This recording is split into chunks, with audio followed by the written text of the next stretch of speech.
ಈಗ ನಾ ಮಜ್ಜಿಗೆ ಸಾರು ಮಾಡ್ಕೊಂಡಿದ್ದೆನಲ್ರಿ, ಮಜ್ಜಿಗೆ ಸಾರು ಸರ್ವ್ ಮಾಡ್ತೀನಿ ನೋಡ್ರಿ. ಇದ್ರ ಜೊತೆ ಒಳ್ಳೆ ಕಾಂಬಿನೇಷನ್ ರೀ ಮಜ್ಜಿಗೆ ಸಾರು. ಉತ್ತರ ಕರ್ನಾಟಕ ರೆಸಿಪಿ ನೋಡಾಕತ್ತಿರವೆಲ್ಲ ವೀಕ್ಷಕರಿಗೂ ನಿಮ್ಮ ಮನೆ ಮಗಳು ತ್ರಿವೇಣಿ ಪಾಟೀಲ್ ಮಾಡುವ ನಮಸ್ಕಾರಗಳು. ನಾನಿವತ್ತು ಉತ್ತರ ಕರ್ನಾಟಕದ ಸ್ಪೆಷಲ್ ಜೋಳದ ನುಚ್ಚು ಮಾಡಿ ತೋರಿಸ್ತೀನಿ ರೀ. ಜೋಳದ ನುಚ್ಚು ಹೆಂಗೆ ಮಾಡೋದಂತೆ ನೋಡ್ಕೊಂಬರೋಣ ಬರ್ರಿ. ಮೊದಲೇದಾಗಿ ನಾ ಜೋಳ ತೊಗೊಂಡೇನಿ ರೀ. ನಾ 1 kg ಅಷ್ಟು ಜೋಳ ತೊಗೊಂಡೇನಿ. ಇವು ಮಿಲ್ ಮಾಡ್ಸ್ಕೊಂಬರ್ತೀನಿ ರೀ. ನಾನು ಮನೇಲೆ ಮಷಿನ್ ಇದೆ, ಮನೇಲೆ ಹಾಕ್ಕೊಂಡು ನುಚ್ಚು ಮಾಡ್ಕೊಂಬರ್ತೀನಿ ರೀ. ನಾನೀಗ 1 kg ಜೋಳ ತೊಗೊಂಡೇನಿ ರೀ. ನಮ್ಮ ಮನೇಲಿ ಮಷಿನ್ ಇದೆ, ನಾ ಮಷಿನಲ್ಲಿ ರವೆ ಹಾಕ್ಕೊಳಕತ್ತೀನಿ ರೀ ಜೋಳದ ನುಚ್ಚು ಮಾಡಕ್ಕೆ. ನೀವು ಬೇಕಾದ್ರೆ ಮಿಲ್ಗೆ ಹೋಗಿ ರವೆ ಹಾಕಿಕೊಡ್ರಿ ಅಂದ್ರೆ ಹಾಕಿಕೊಡ್ತಾರೆ. ಹಿಟ್ಟು ಹಾಕೋದು ಬೇರೆ ಇರ್ತೈತಿ, ಬ್ಲೇಡು ಮತ್ತು ನುಚ್ಚು ಹಾಕೋದು ಬೇರೆ ಇರ್ತೈತಿ ರೀ. ನೀವು ಇಡ್ಲಿ ರವೆ ಮಾಡಿಸ್ತಿರ್ತೀರಲ್ರಿ, ಆ ಥರ ಮಾಡಿಸ್ಬೇಕಾಗ್ತೈತಿ ರೀ. ಈಗ ಇದು ಜೋಳ ತೊಗೊಂಡೇನಿ ರೀ, ಈಗ ಹಾಕ್ಕೋತೀನಿ ನೋಡ್ರಿ. ನಾ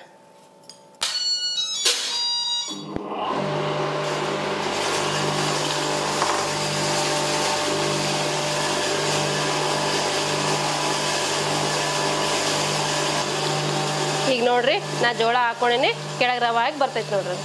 ನಾ ಹಾಕಿದ ಜೋಳ ಎಲ್ಲ ಮುಗಿಯಾಕ ಬಂದಾವ ನೋಡ್ರಿ. ನಿಮ್ಗೆ ಕಾಣಕತ್ತಿರ್ಬೇಕು, ಎಲ್ಲ ಮಷಿನಲ್ಲಿ ಕೆಳಗೆ ರವೆ ಹಾಕಿ ಬರಾಕತ್ತೈತಿ ನೋಡ್ರಿ. ಈಗ ನೋಡ್ರಿ ಜೋಳ ಎಲ್ಲ ಖಾಲಿ ಆದ. ಈಗ ನೋಡ್ರಿ ಜೋಳ ಎಲ್ಲ ಖಾಲಿ ಅದು. ಈಗ ನಾನು ಓಪನ್ ಮಾಡ್ತೀನಿ ನೋಡ್ರಿ. ಬಿಸಿ ಇರ್ತೈತಿ, ನೀವು ನೋಡ್ಕೊಂಡು ಸ್ಲೋ ಆಗಿ ತಕ್ಕೋಬೇಕಾಗ್ತೈತ್ರಿ. ಯಾಕೆ ನಾ 1 kg ಹಾಕೊಂಡೇನ್ರಿ, ನಿಮ್ಗೆ ಜಾಸ್ತಿ ಬೇಕಾದ್ರೆ ಜಾಸ್ತಿನೂ ಹಾಕೋಬೋದ್ರಿ. ಇದೊಂದು ಮಷಿನ್ ಮನ್ಯಾಗ ಇತ್ತಂದ್ರೆ ನೀವು ಯಾವ ಹಿಟ್ಟಾದ್ರೂ ಮಾಡ್ಕೋಬೋದು, ರವೆ ಆದ್ರೂ ಮಾಡ್ಕೋಬೋದು. ನಿಮ್ಮ ಮನ್ಯಾಗ ಬೇಗನೆ ಮಾಡ್ಕೊಂಡು ಅಡುಗೆಗಳು ಮಾಡ್ಕೋಬೋದು. ಈಸಿ ಆಗುತ್ತೆ. ನಾವು ಮಿಲ್ಲಿಗೆ ಹೋಗಿ ಹಾಕ್ಸ್ಕೊಂಬರ್ಬೇಕಪ್ಪ, ಹಿಟ್ಟು ಖಾಲಿ ಆಗೈತಿ, ರವೆ ಇಲ್ಲ ಅಂತನೋ ಅವಶ್ಯಕತೆನೇ ಬರಲ್ರಿ. ಈ ಥರ ಮಷಿನ್ ಇತ್ತಂದ್ರೆ ನಮ್ಗೆ ಯಾವಾಗ ಬೇಕಾಗುತ್ತೆ ಅವಾಗ ಬೇಗನೆ ಹಾಕೊಂಡ್ಬಿಡ್ಬೋದ್ರಿ ನಾವು. ಈಗ ನೋಡ್ರಿ ಈ ರೀತಿ ರವೆ ಆಗ್ಯದ ನೋಡ್ರಿ. ನಾ 1 kg ಜೋಳ ಗಿರಣಿಯಲ್ಲಿ ಬೀಸ್ಕೊಂಡಿನಿ ಅಂದ್ರೆ ರವೆ ಹಾಕೊಂಡಿನಿ ನೋಡ್ರಿ. ಈ ಥರ ಹಾಕೊಂಡಿನಿ ರವೆ ಇಷ್ಟು ಮಾಡಂಗಿಲ್ಲ. ನಾ ಈಗ 1 ಕಪ್ ಮಾತ್ರ ತೊಗೊಂಡು ನಿಮ್ಗೆ ಮಾಡಿ ತೋರಿಸ್ತೀನಿ ಹೆಂಗಾಗುತ್ತೆ ನುಚ್ಚು ಅಂತೇಳಿ. 1 ಕಪ್ ಮಾಡಿದ್ರೆ 2 ಊಟ ಮಾಡ್ಬೋದ್ರಿ. ನಾನೀಗ ಈ ಕಪ್ಪಿಲೆ 1 ಕಪ್ ರವೆ ತೊಗೊಂಡು ಹಾಕೋತೀನಿ ರೀ. ನೀವೇನಾರು ನಮ್ಮ ಚಾನಲ್ ಹೊಸಬ್ರಾಗಿದ್ರೆ ಅಂದ್ರೆ ಸಬ್ಸ್ಕ್ರೈಬ್ ಆಗ್ರಿ, ಬೆಲ್ ಐಕನ್ ಒತ್ತಿರಿ, ನಿಮ್ಗೆ ನೋಟಿಫಿಕೇಶನ್ ಬರ್ತೈತಿ. ನಾವು ಹಾಕೋ ವಿಡಿಯೋಗಳೆಲ್ಲ ಫಸ್ಟ್ ನಿಮ್ಗೆ ಬರ್ತಾವೆ, ಎಲ್ಲರಿಗಿಂತ ಮೊದಲಾಗ ನೀವೇ ನೋಡ್ಬೋದು. ನಾ ಇದು ಜೋಳದ ನುಚ್ಚು ಹೆಂಗೆ ಮಾಡ್ತೀನಿ ಅನ್ನೋದು ನಿಮ್ಗೆ ಗೊತ್ತಾಗ್ಬೇಕು ಅನ್ನೋದಾದ್ರೆ ನೀವು ಸ್ಕಿಪ್ ಮಾಡಲಾರ್ದೆ ಪೂರ್ತಿ ವಿಡಿಯೋ ನೋಡ್ರಿ, ನಿಮಗೆ ಗೊತ್ತಾಗ್ತೈತ್ರಿ. ಈಗ ನೋಡ್ರಿ ನಾ 1 ಕಪ್ಪಿಗೆ ಹಾಕೊಳಕತ್ತೀನಿ ನೋಡ್ರಿ. ನೀವು ಮಜ್ಜಿಗೆ ಹಾಕಿ ಆದ್ರೂ ಮಾಡ್ಬೋದು, ಇಲ್ಲ ನೀರು ಹಾಕಿ ಆದ್ರೂ ಮಾಡ್ಬೋದು. ನಾನೀಗ ಸಪ್ಪಂದು ಮಾಡಾಕತ್ತೀನಿ ರೀ. ನೀವು ಹುಳ ನುಚ್ಚಬೇಕಂದ್ರೆ ಮಜ್ಜಿಗೆ ಹಾಕಿ ಮಾಡ್ರಿ, ಇಲ್ಲ ಸಪ್ಪ ನುಚ್ಚಬೇಕಂದ್ರೆ ಈಗ ನಾ ಮಾಡಾಕತ್ತೀನಲ್ರಿ ಆ ರೀತಿ ಮಾಡ್ಕೊಳ್ರಿ. ಈಗ ನಾ 1 ಕಪ್ ತೊಗೊಂಡಿದ್ನಲ್ರಿ, ಇದು ಜರಡಿಗೆ ಹಾಕೊಂಡು ಸೋದಿಸ್ಕೊತೀನಿ ರೀ. ಅಂದ್ರೆ ಅದ್ರಾಗ ಹಿಟ್ಟು ಬಂದಿರ್ತೈತಲ್ರಿ, ಮತ್ತೆ ತೌಡು ತೆಗಿಬೇಕಾಗ್ತೈತಿ. ಹಾಗಾಗಿ ನಾ ಹಾಕೊಳಕತ್ತೀನಿ ನೋಡ್ರಿ. ಈಗ ಜರಡಿ ಮಾಡ್ಕೊತೀನಿ ರೀ. ನೀವು ಆಮೇಲೆ ವಾಪಸ್ ಹಿಟ್ಟ ನುಚ್ಚು 2 ಕೂಡಿಸ್ಕೋಬೋದ್ರಿ. ನಾನು ಸಪ್ಪ ನುಚ್ಚು ಮಾಡೋದ್ರಿಂದ ಬರೀ ರವೆ ಮಾತ್ರ ತೊಗೊಳಕತ್ತೀನಿ ನೋಡ್ರಿ. ನೋಡಿದ್ರ ತೌಡು ಬಂದಿರ್ತೈತಿ, ಇದು ರವೆ ಇದೆ ರೀ. ನಾನೀಗ ಮರಕ್ಕೆ ಹಾಕಿ ಕೇರ್ಕೋತೀನಿ ನೋಡ್ರಿ. ನಾವು ಮಜ್ಜಿಗೆ ಹಾಕಿ ಮಾಡೋ ನುಚ್ಚಿಗೆ ಹಿಟ್ಟ ನುಚ್ಚು 2 ಕೂಡಿಸ್ಕೋತೀವಿ ರೀ.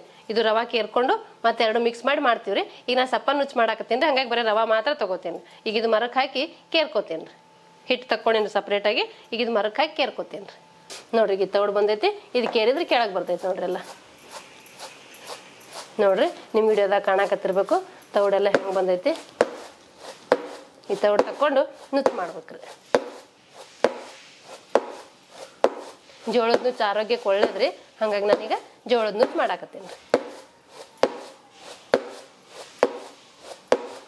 ದಿನ ಅನ್ನ ತಿಂದು ಬೋರ್ ಆದಾಗ ಈ ರೀತಿ ಜೋಳದ ನುಚ್ಚು ಮಾಡ್ಕೊಂಡು ತಿನ್ಬೋದು. ನೋಡ್ರಿ ತೌಡೆಲ್ಲ ಕೆಳಗೆ ಬಂದೈತಿ. ಈ ರವೆ ಮಾತ್ರ ಉಳ್ದೈತಿ ನೋಡ್ರಿ. ಹಿಟ್ಟು ತೆಗ್ದೀನಿ ರೀ, ತೌಡು ತೆಗ್ದೀನಿ, ಈ ರವೆ ಮಾತ್ರ ಉಳ್ದಾವ ನೋಡ್ರಿ.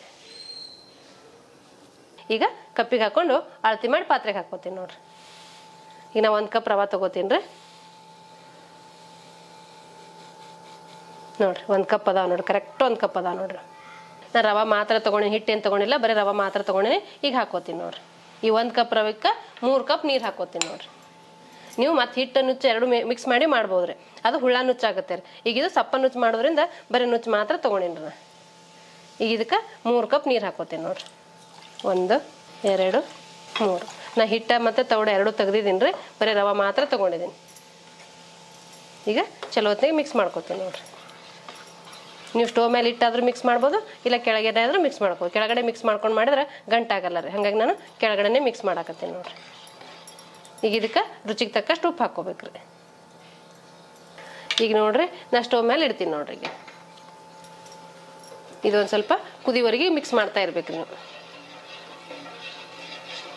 ಇಲ್ಲಾಂದ್ರೆ ಗಂಟಾಗೋ ಸಾಧ್ಯತೆ ಇರ್ತೈತ್ರಿ. ಹಾಗಾಗಿ ಸ್ವಲ್ಪ ಮಿಕ್ಸ್ ಮಾಡ್ತಾನೆ ಇರ್ಬೇಕಾಗ್ತೈತಿ. ಜೋಳದಿಂದ ಮಾಡುವ ಅಡುಗೆಗಳೆಲ್ಲ ಆರೋಗ್ಯಕ್ಕೆ ಒಳ್ಳೇದ್ರಿ. ನೀವು ಹಿಂಗಾಗಿ ಅನ್ನದ ಬದಲು ಈ ರೀತಿ ನುಚ್ಚು ಮಾಡ್ಕೊಂಡು ತಿನ್ಬೋದ್ರಿ. ಒಂದು 5 ರಿಂದ 6 ನಿಮಿಷ ಕುದಿಸಿದೀನಿ ನೋಡ್ರಿ. ಹಿಂಗಾಗೈತೆ ನೋಡ್ರಿ ಇದು. ನಾನು 1 ಕಪ್ ರವಕ್ಕೆ 3 ಕಪ್ ನೀರು ಹಾಕೊಂಡಿನಿ. ಈ ಹದ ಬಂದೈತೆ. ನಿಮ್ಗೆ ಗಟ್ಟಿ ಬೇಕಂದ್ರೆ ಈ ಹದ ಇರಲಿ. ನಿಮ್ಗೆ ಇನ್ನೂ ಅಳಕ್ ಬೇಕಂದ್ರೆ ಒಂದು 4 ಕಪ್ ನೀರು ಹಾಕೋಬೇಕ್ರಿ ನೀವು.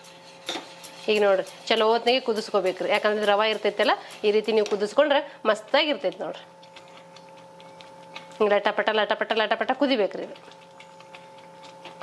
ಈಗ ನುಚ್ಚು ರೆಡಿ ಆಯ್ತ್ರಿ. ಇದು ಹಾಗೆ ಹೆಂಗೆ ತಿನ್ನೋದು ನೀವು ಕೇಳ್ತಿರ್ತೀರಿ. ನಾ ಈಗ ಇದಕ್ಕೆ ಮಜ್ಜಿಗೆ ಸಾರು ಮಾಡ್ತೇನೆ ರೀ. ಈಗ ಈ ಕಡೆ ಎತ್ತಿಟ್ಟಿರ್ತೀನಿ ರೀ. ಈಗ ಇನ್ನೊಂದು ಪಾತ್ರೆಯಲ್ಲಿ ನಾನು ಮಜ್ಜಿಗೆ ಸಾರಿಗೆ ಒಗ್ಗರಣೆ ಮಾಡ್ತೀನಿ ನೋಡ್ರಿ.